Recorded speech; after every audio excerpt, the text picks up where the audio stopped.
You're listening to Midlife Side Quest, the Over the Hill Gaming Podcast. Here's your host, John Wall. It's June 20th, and welcome to another episode of Midlife Side Quest, the Over the Hill video game podcast. My name is John Wall, and every Thursday morning I bring you the latest video game impressions, industry news, and tales of a Gen X geek delivered to you in just about 15 minutes. To make sure you never miss an episode, you can subscribe to the show, which is available on all major platforms, including Spotify, Apple Podcasts, and YouTube. And it would be wonderful if you left a review while you're there to help spread the good word about the show.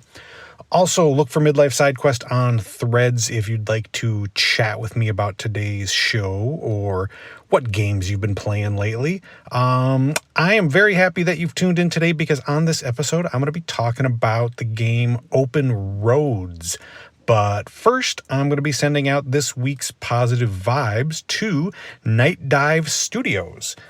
The developer has loads of experience with remastering older games like Star Wars Dark Forces, Turok, and System Shock. And during IGN Live at Summer Game Fest, the team announced that the next game they'll be tackling is the 2002 game The Thing, based on the 1982 movie of the same name. The Thing it's one of the best horror movies of all time. I love that movie.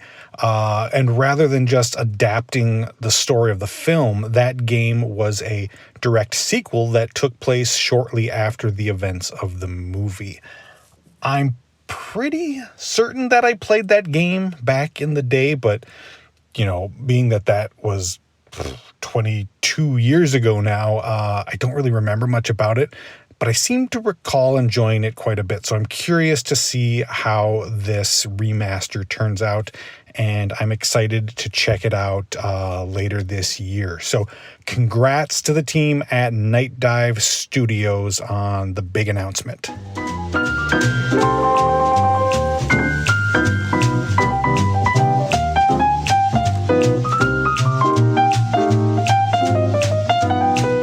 So while I was away on my medical leave, I really wasn't playing any video games. I just wasn't feeling up to it. So I've definitely got some catching up to do with a few titles that came out during those couple of months.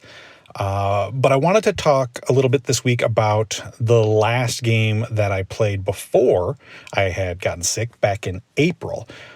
Open Roads from Annapurna Interactive. So this narrative adventure was developed by the same team that created Gone Home, formerly known as Fullbright. But after some reports of toxic behavior by the studio head back in 2023, the team split with their founder, who kept the Fullbright name, and the remaining team developed this game. They finished it under the name the Open Roads team.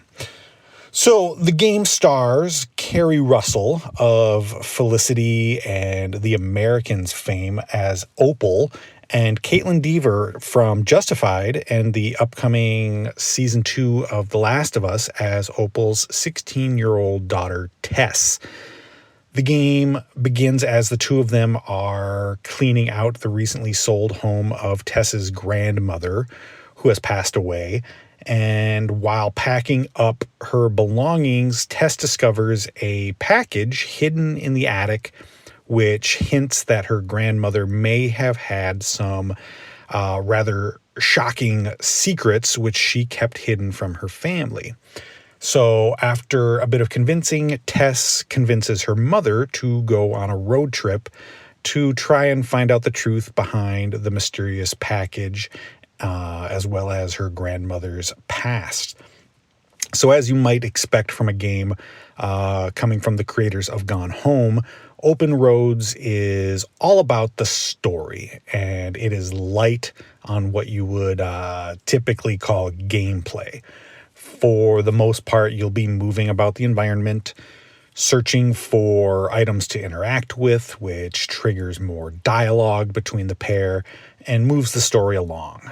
There are a few moments where you need to deduce what you have to do next, but these are simple, and I wouldn't really call them puzzles. So depending on how you feel about a game where you're just pretty passively moving a story along, your mileage may vary.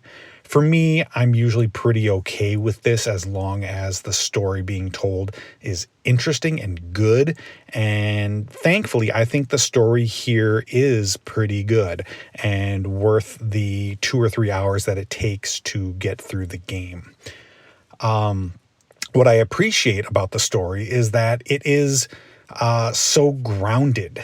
In so many games of this type, the story will veer off and reveal some shocking twist or a supernatural surprise that flips the story on its head. And that's not what this game is going for. This is, at its core, a family drama. And the family dynamics are interesting, from the complicated relationship between Opal and her sister, who she feels hasn't done enough to help since her mother's passing, to Tess's father, who moved to Nevada after he and Opal divorced and is trying to maintain a relationship with his daughter.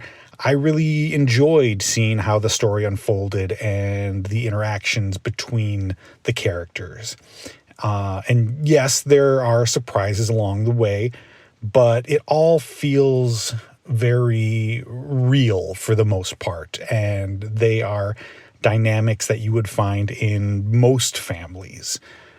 Another thing that helps to sell the story is that Russell and Deaver do a really good job in their roles. I'm not sure if either of them has much experience in voice acting specifically, but I thought they did a really solid job, and that makes a big difference in a game that is mostly dialogue. So I also like the visual style of the game, which combines full 3D environments that you're exploring and 2D motion comic-like visuals for the characters during the conversations. So yeah, I really enjoyed my time with Open Roads, and I think it's a good story worth experiencing. It didn't knock my socks off like some other games in the genre, like Firewatch or What Remains of Edith Finch, but it's a much simpler story, and that's okay. That's good. That's fine. I think if you really enjoy good storytelling and you don't mind, like I said, a more passive experience, you should give this a try. It's $20 and it's available on all platforms. But if that seems, like a bit much for a 2-hour game, it's also available on Game Pass, which makes it a pretty easy recommendation.